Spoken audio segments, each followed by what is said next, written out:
Welcome to another episode of Latin America Review. Today we are in Sao Paulo and I'm joined by Marco Fernandes. Marco is a researcher with Tricontinental Institute and also a co-editor at Dongsheng News. He's currently based in Beijing, China, which is why we have him on today, and he's visiting home in Sao Paulo, Brazil, where he's from. Thank you so much for being with us today, Marco. No, thank you for inviting me. It's a big pleasure and honor actually to be here. I've been following your work on social media, and so it's great to be talking to you. Well, we wanted to talk about China, of course, and China's relationship with Latin America. Maybe tell us a little bit about what your life is like in China and how you moved there to begin with, what your connection was there. It's quite a big life choice, and I know you probably went there not speaking Mandarin to begin with. So tell us a little bit about how you ended up in China. Well, I actually went to China like 3 years ago, more or less the beginning of the pandemics. So actually, I escaped from the pandemic here in Brazil and went to China, where there was no COVID for 2 years. Well, actually, I'm there for like work purpose related to research. We're doing some work in Tricon. We had some studies about China, and also now Dongsheng. Now we have this website, social media accounts. So it was basically in the purpose of having more be able to do research on the ground, and so we've been living there since then. Okay, great.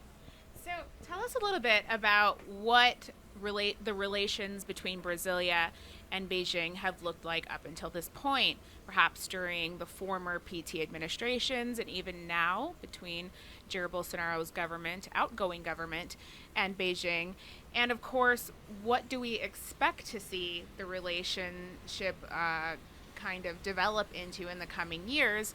This is something that Lula has been asked about during the campaign at his first press conference with international reporters. CGTN was there, as well as, I believe, Xinhua News. And they asked specifically what Lula has in mind with China.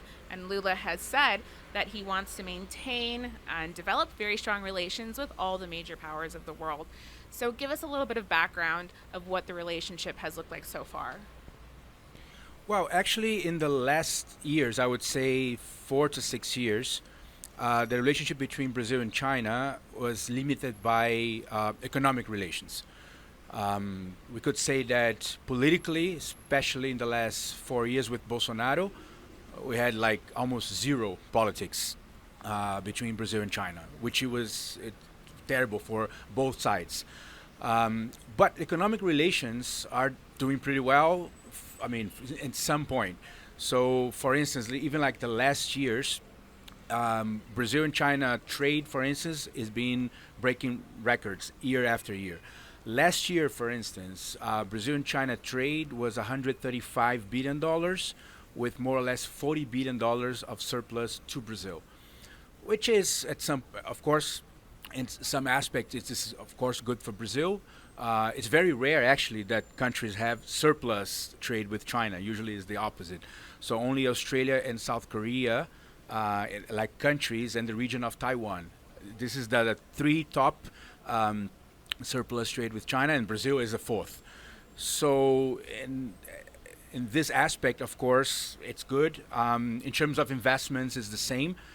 I would say investments, Brazil last year was the biggest recipient of Chinese investments in the world. And from 2005 till now, Brazil is the fourth biggest recipient. Only US, UK, and Australia surpasses Brazil. So in terms of economic, if you see this data, it's quite okay. But first of all, there's some limitations for the Brazilian side, because right now, the way the trade works between Brazil and China is more or less the classic center periphery thing. So Brazil basically exports commodities to China. It's soy, iron ore, beef, and oil, crude oil. These four products, it's almost 89%, 90% of the trade of the exports from Brazil to China. And of course, in terms of what Brazil imports from China, is basically manufactured products, high technology, telecommunications, etc. So in this sense, for Brazil, it's a little bit unbalanced because we know that historically, countries who only export commodities, they have in the long term, they have this advantage. So I think this is one of the things that probably Lula's government will have to discuss with China. And there's a lot of potentialities in these relations. For instance, China had take the case of Argentina in the last year or so. Argentina had very interesting agreements with China, mostly related to energy, but it's very interesting to see how Argentina, for instance, Argentina is now joining BRI just last few months ago. They had a few agreements regarding, for instance, hydroelectric power plant that's going to be funded by China and also built by China. They have already the biggest solar panel plant in Latin America is in Argentina, again, funded by China. And they have a very interesting deal recently regarding nuclear power plant, which is going to be funded by China. It's $8 billion. But most important, China will transfer the technology for Argentina. It's called Hualong, is the Chinese technology for nuclear energy. And I would say the biggest challenge for Brazil now, for Lula now, in terms of the economy is, this is the biggest debate right now going on in Brazil, is the reindustrialization of Brazil. Because we've been suffering of a process of deindustrialization in the last decades, at the point that industry right now is more or less only 10% of Brazilian GDP, which is very low for a country with the potential of Brazil. So I think that the partnership with China is one of the most strategic that Brazil can build from now on, and especially in terms of transfer of technology and, of course, finance, funding of projects. So China is showing, not only in Argentina but in other cases, that is willing to sit with the countries and have a more strategic partnership and not just only buy commodities and sell, I don't know, electronics or high technology products. So this is, I think, is the most important thing in terms of the relationship between Brazil and China, that Lula has the possibility to sit with Xi Jinping and propose a higher level partnership.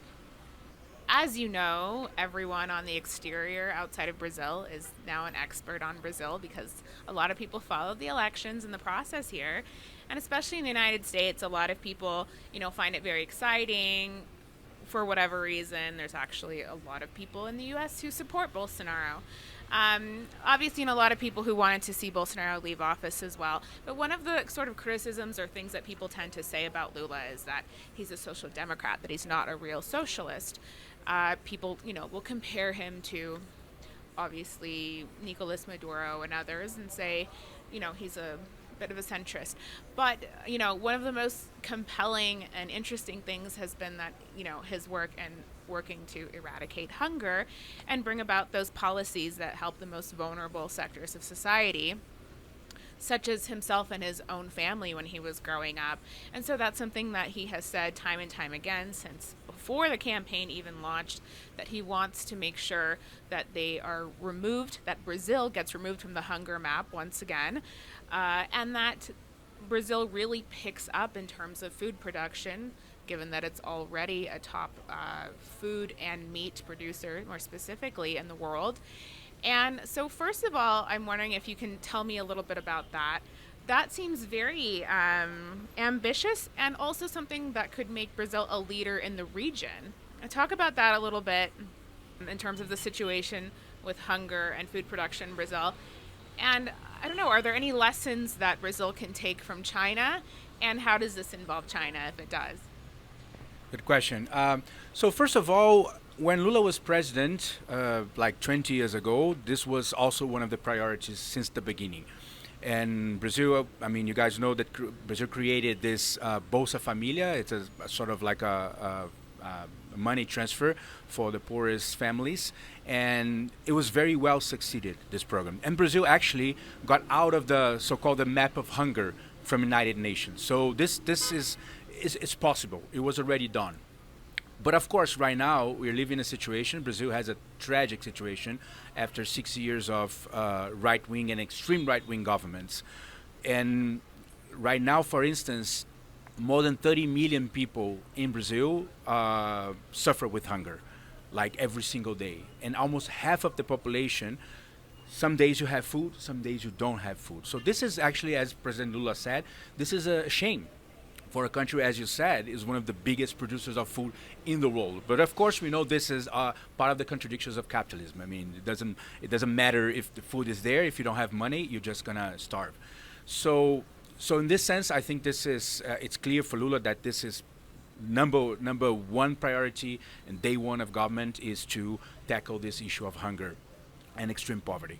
But your question about what are examples that maybe Brazil could learn from China, I would say the eradication of extreme poverty that was very well succeeded in China in like 2 years ago.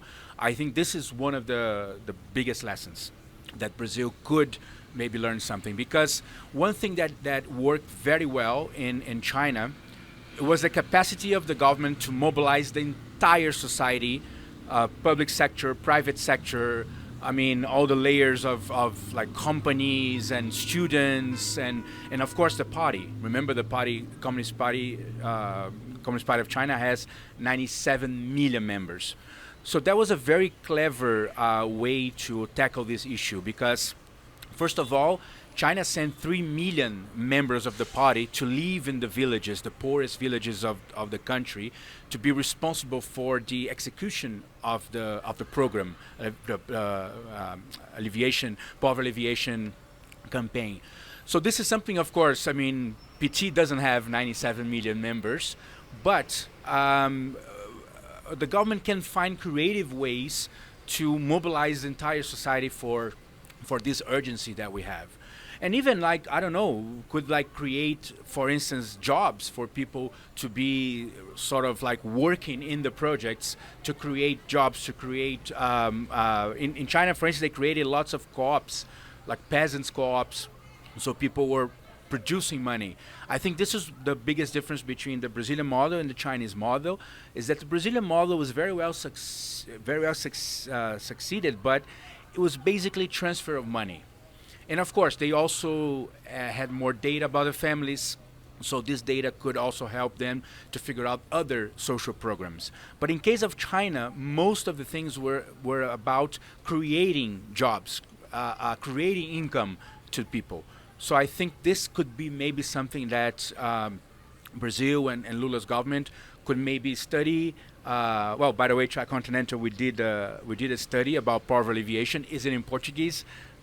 We try to make sure that people from the government can read. So yeah, I think this is one of the things that Brazil could learn from China.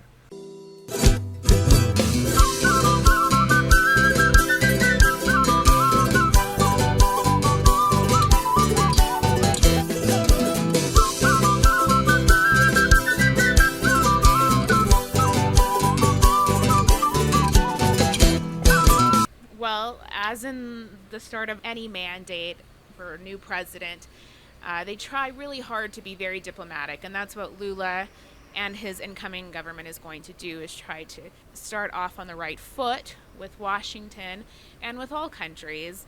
But of course, we know that Lula will be trying at one point or another to push a little bit of a progressive agenda. And he does want to mend relations with many countries that he says were broken with Bolsonaro's failed diplomacy. And so he will be looking to strengthen trade relations, cooperation, deepen cooperation with many countries, including the BRICS countries, at a time when other countries, as you mentioned, are as well, such as Argentina, obviously Bolivia, whether or not people are looking, countries like Bolivia, and Cuba and Venezuela are strengthening ties with Iran, obviously China and Russia, but other countries as well, Turkey, etc. And so this is what we expect to see from Lula. How do you think that relationship is going to pan out with Washington? And yeah, like what do you see Lula doing?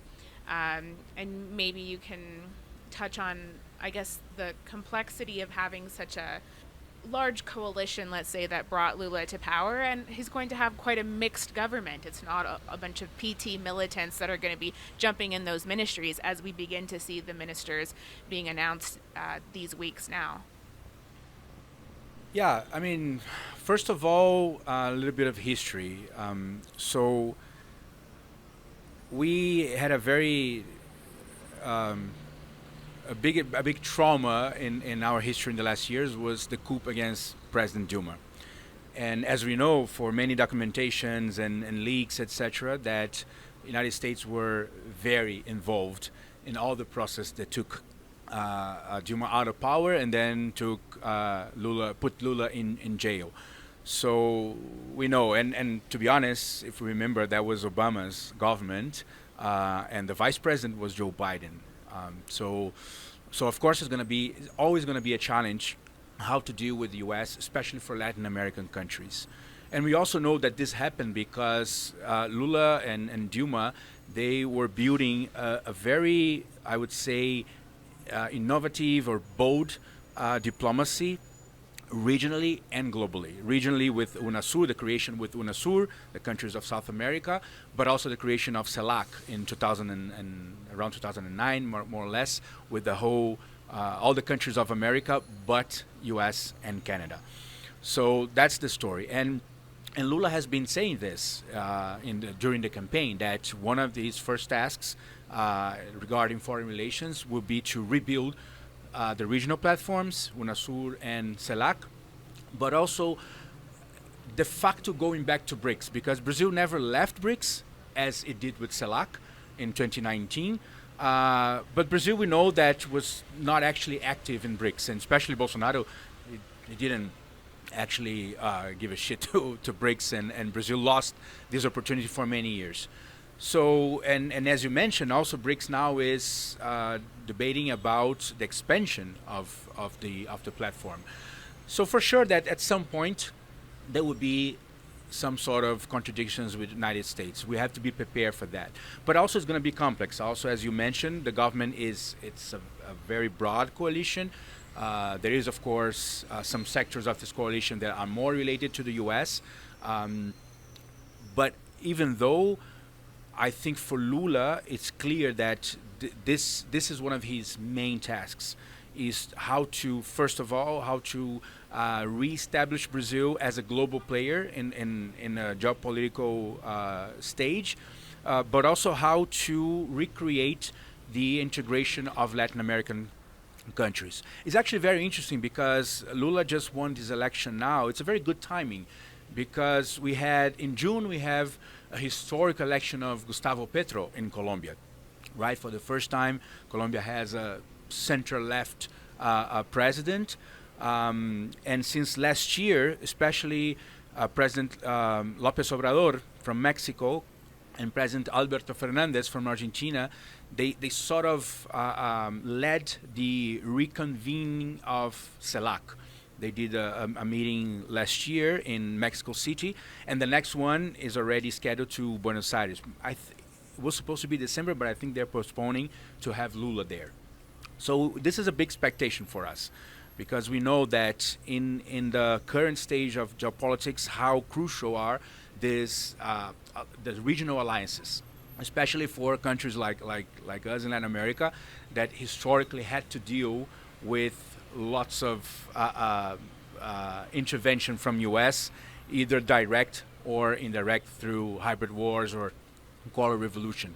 So I think also the last thing I would say that, I mean, let's see how the government will go in a few days, but some of us suspect that Lula will have even more space to make progress in foreign relations than domestically. I think some of the issues, some of the key issues of economy and politics are going to be more difficult for Lula to deal with inside Brazil than outside of Brazil. even because right now there's also a lack of global leaders in the world.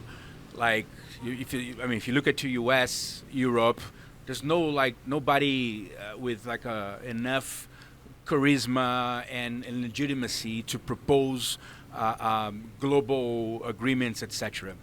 It's actually the opposite. What G7 NATO is trying is just to smash all the attempts of the global South to organize. So yeah, this in this sense, I think there's a big hope of the Lula the role that Lula can play in the global stage from January 1st. Okay, well, speaking of January 1st, we already saw a bit of a wave of protests, let's say. We saw a wave of protests immediately following the October 30th election, including here in Sao Paulo. It was quite large, I have to say. Some of my friends here from the social movement said that, I shouldn't be giving these people airtime, of course. But, I didn't come all the way to Brazil to report on only half the story. And I think it's very important to show that these protests do exist and, kind of reveal the character of it and have the audience decide for themselves. But maybe you can tell us a little bit, since once again this week we saw some vehicles set on fire in Brasilia and different things on the 12th, December 12th, which was the day that Lula received his credentials, his diploma from the TSE in Brasilia. So it looks like protests are going to continue in some way, at least until the inauguration. So what's your analysis of this sort of Bolsonarista uprising in the streets? The sort of culture of it. What does it mean? What does it really represent? Is it a real threat to Lula's incoming government? Who's commanding it? Where are they getting the idea to go out and do these things and call for the armed forces to intervene? Explain a little bit of that. Yeah, that's going to be a big challenge, because I think one of the legacies of Bolsonaro government this 4 years was he was able to sort of build a movement. That's the first time in Brazilian history we have an extreme right-wing movement. It's also a mass movement. Mass movement was only in the history was only organized by the left, but for the first time we have extreme right-wing organizing and going to the streets and doing protests. So that's not, these people will be there. One of the things that I think Lula has a chance to maybe bring back some of these people that right now is supporting Bolsonaro or is anti Workers' Party, etc. If the economy goes well, if Brazil goes back to growth and opportunities for especially for young people in terms of jobs and careers, etc. So there's a chance of bringing back a part of this movement, but I think there's still like a core of this movement is like a few million people that they're gonna probably be confronting the government, try to boycott everything. So, and there of course there is this also challenge of, how many Bolsonaro supporters we have in the armed forces, in the military, but also in the police, the military police, for instance. So this could be an element of what is it called? This can bring problems to the government. We know that there's a lot of people that at this point it's very hard to dialogue. They live in this sort of fantasy world of fake news through social media. I don't know. They think that the Earth is flat. They think that there's a lot of conspiracy theories about the communists in power, about the relation with China, etc. So this could be probably one of the biggest challenges that Lula will face it. But also I think this probably brings the government to another challenge, or maybe a lesson that was in the first two governments of Lula, two terms, and also Dilma's terms. There was not much mobilization from the progressive forces of society, from the left, from the social movements. I think for many years, it was sort of like, okay, guys, don't worry, you don't need to mobilize. We are in power now. Let us to deal with the capitalists. Let us to run the country. S- and I think this is also part of the reason why we lost the government in 2016. So we also hope that Lula, I mean, with this historic experience, in some way, Lula will also have to challenge sometimes some sectors of the ruling class, of the bourgeoisie, and of the some sectors of the extreme right wing in Brazil.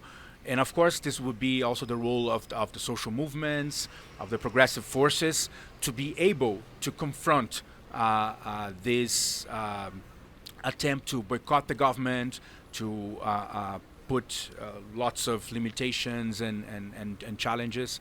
So, I mean, we must learn with the history, with the recent history, and the mistakes that the left made also in Brazil, especially after 2013.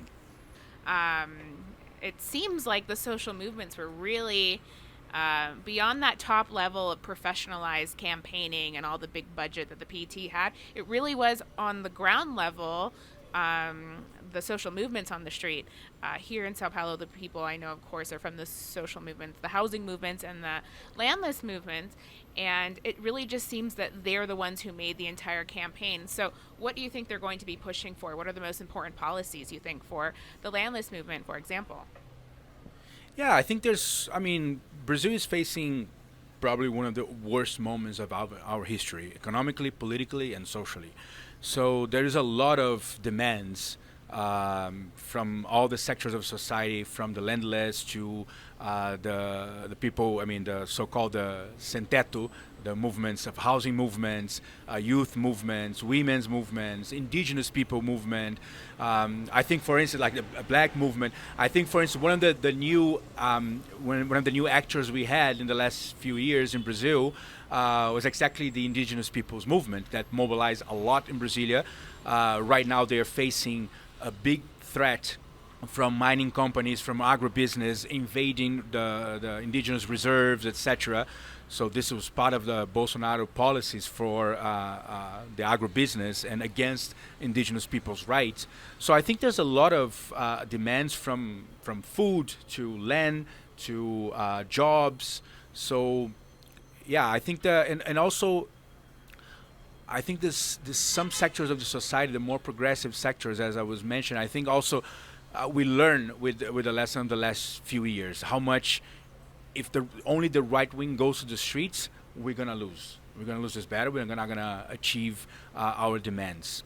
So, and also it's a role of the movements to push the government. I mean, even of course now we have Lula, it's a progressive government, Workers' Party, but we know that if the movements are not in the street pushing people, it's very easy to lose the power. Even like being the president, but not having the power, as we saw with Dilma from 2014 until the coup in 2016, or some cases in Latin America right now. We're just seeing what's happening in Peru. Because it doesn't, it's not enough just to win the election. If you don't mobilize the progressive forces to sustain these progressive governments in Latin America, we know, I mean, right wing is very powerful, is well organized, and has big allies like Washington. So they are able to destabilize these governments. And I think it's very clear for U.S. that this new wave of progressive governments are probably going to put some challenges and going to get into conflict with some of the Washington policies. So at the end of the day, I think 2023 will be a very exciting year because, with Brazil, Colombia, CELAC back, UNASUR back, and even BRICS probably more with more strength, I think we're going to have both internationally and domestically in Brazil. It's going to be a very exciting year with a lot of challenges for the left. Yeah, exactly. It's going to be very exciting, and that's why I thought it was so important to be here to cover Lula's inauguration, be there to see who he's going to be appointing to all the ministries and what his first steps are going to be. when he enters the presidency. And, there are a lot of expectations that things are going to be changing very quickly. So, as I mentioned to you, and for anyone who's listened, when Ollie and I do the podcast together, we have a little bit of a culture section, but Ollie's not here. He's on his way to Buenos Aires to party and watch that World Cup final together. So I'm just going to ask you one sort of culture question.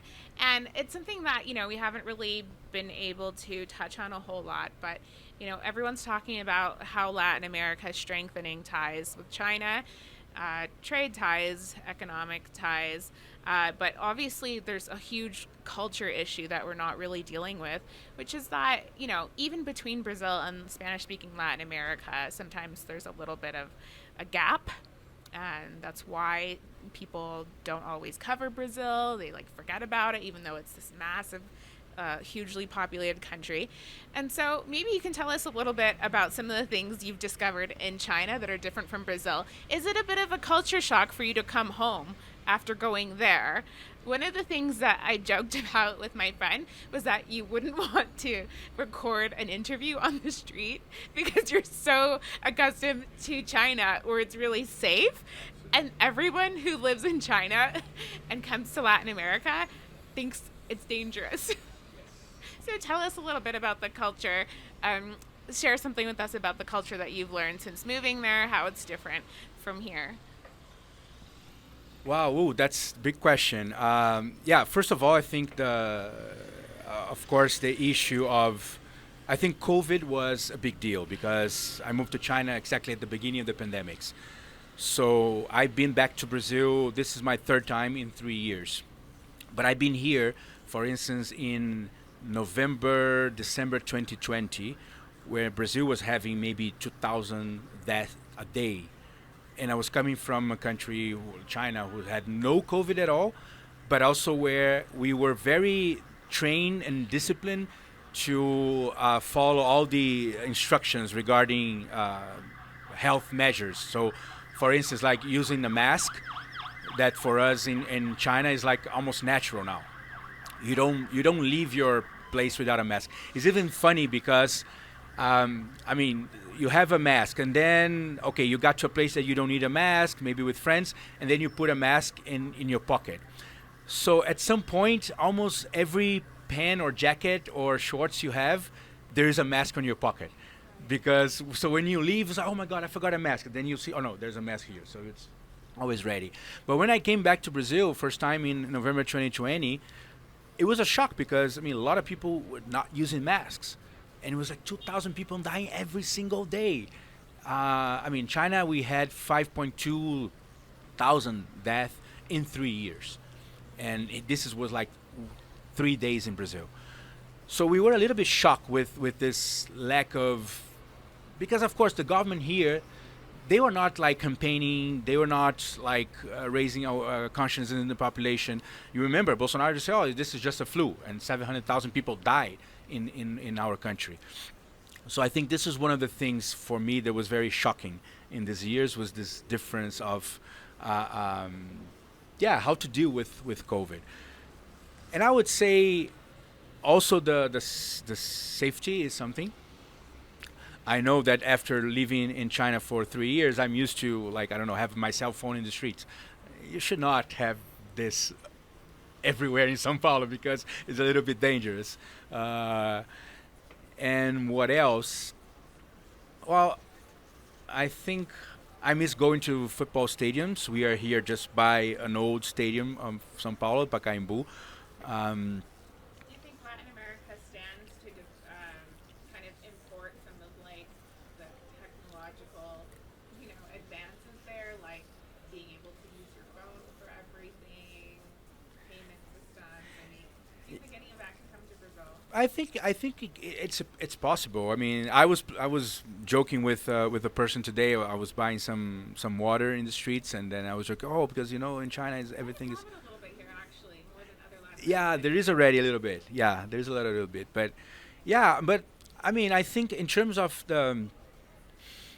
I think, of course, for me as a Brazilian, of course, this huge inequality that we see in the streets in the city, Um, I mean, it's not that China doesn't have inequalities, but especially in the cities, in the big cities, you don't see like homeless people or people starving in the streets.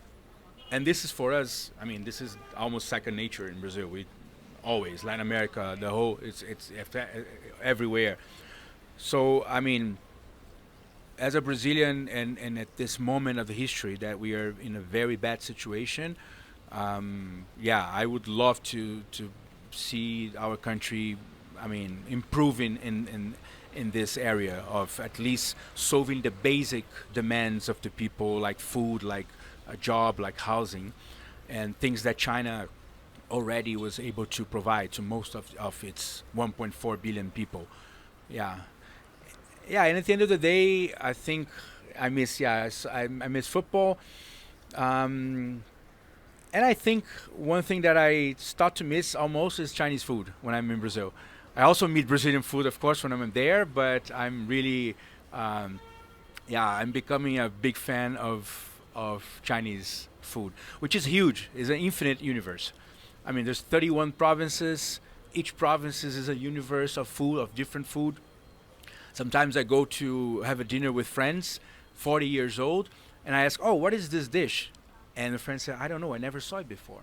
So that's the, I mean, a 40-year-old person can go to a Chinese restaurant and don't recognize the food because it's from some province that he never been to. So it's a fascinating universe to dive into, the Chinese food universe. Well, thank you so much for joining Latin America Review, our podcast on Calçado News.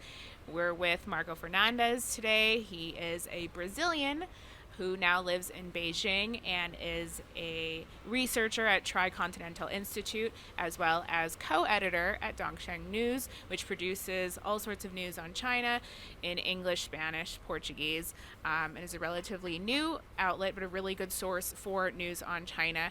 And he's joining us here today in Sao Paulo. Remember, you can subscribe on Patreon to support our podcast and see all of our episodes. Thanks so much, Marcos.